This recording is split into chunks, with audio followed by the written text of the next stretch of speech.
In this video, I'm going to show you how I designed this t-shirt inspired by Obey and Braindead. Dreadlabs. What's going on, everyone? My name is Tom from Dreadlabs and I'm a graphic designer and visual artist. Last weekend I released a t-shirt collaboration with Flux, which is a culture store located in Tilburg in the Netherlands. And in today's video I wanted to show you a little bit of my process on how I made this. Before we do that though, if you want to get a copy of the t-shirt yourself, it is available in black and in beige, as you can see on the screen right now. You can get it on the website of Flux through the link in the description down below. So in order to achieve this gritty effect, what I usually do is sketch out my idea. In my case, I wanted to do something with music since we had a lot of DJs from Dreadlabs Music coming over for the release party of our t-shirt. The main key graphic of my initial idea was this cassette piece. I wanted to make it a little bit more psychedelic, and my idea was that I had the composition of a head which was wired to the cassette tape, and I wanted to add in some additional ornaments and some text in there. You can see the initial design on the screen right now, which was symmetrical. I did this in 3D, so I made this 3D composition, and the cool thing about that is of course that you can rotate it whatever you want. So I figured I'm gonna try something asymmetrical. So I rotated my whole composition to the right, and that's basically the end composition right here. So in order to get a graphic that looks a little bit more like the end result, you can do this in 3D, you can draw something yourself on paper, but you can also use photos. If you're not familiar with 3D software and you just want to use photos or something like that, it's of course completely fine. And I would advise you to watch this tutorial of mine, which teaches you how to make illustrations without having any drawing skills.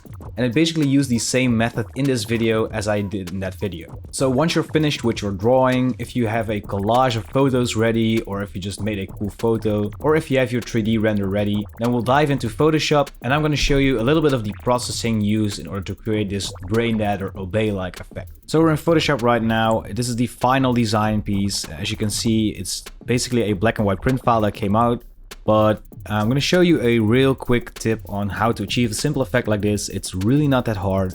As you already saw in the video, this is the 3D render that we used. I simply put a black stroke around it. You can see it a little better if we zoom in here. If I turn it off and turn it on, you can see that there's a stroke around this. And all we did, as you can see here, is add a filter gallery. So if we double click on that filter gallery, there's really not much to it actually. So as you can see, the main thing that we did was add some grain. This is a clump grain, and it's very important that you use a clump grain, of course, depending on your size of your project. But basically this clump grain is a little bit thicker and larger than the normal grain.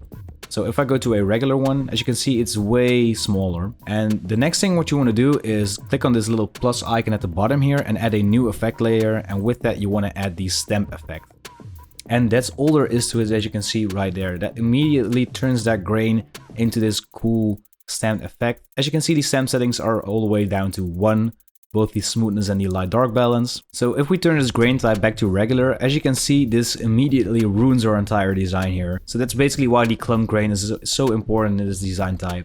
Also, you want to play around a little bit with the intensity. So the lower this goes, the less grain you'll obviously have. But for this case, the grain around 70 intensity was a little bit better for me. If you're happy with this, what you can do then is grab your gradient map, and all you have to do is basically pick some cool colors that go with your design, of course. Here you can see a couple of color variations that I made with the first design as well as with the second design. Just to give you an idea on the possibilities of this style and how well this works with all types of colors, of course. This is all possible with the gradient map.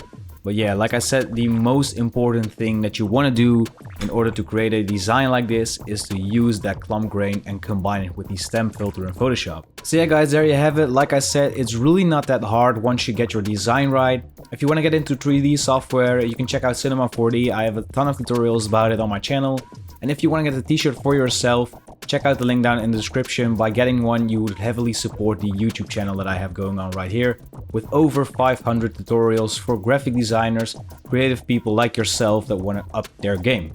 So with all of that being said, this is Tom from Dreadlabs tuning out. Make sure to leave a like, comment, and a subscribe to the channel if you have not done it already. And with that out of the way, I want to thank you so much for watching, and I'll see you guys in the next video.